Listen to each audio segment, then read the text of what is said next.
সাকিব আল হাসান তো এমনি এমনি তৈরি হয়নি।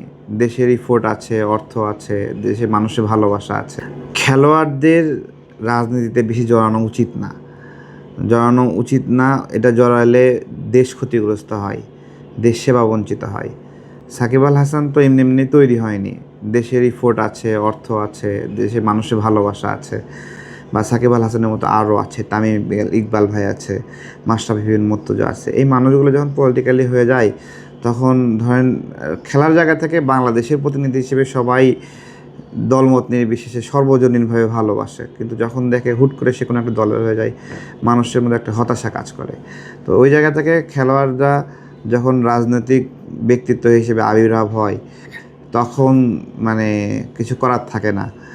হ্যাঁ, আমরা হতাশ হই। সাকিব আল হাসান আওয়ামী লীগের প্রতি যে আনুগত্য দেখাচ্ছে বা যে বিষয়গুলো, এগুলো খেলোয়াড়ের জায়গা থেকে বেমানান আমি বলবো।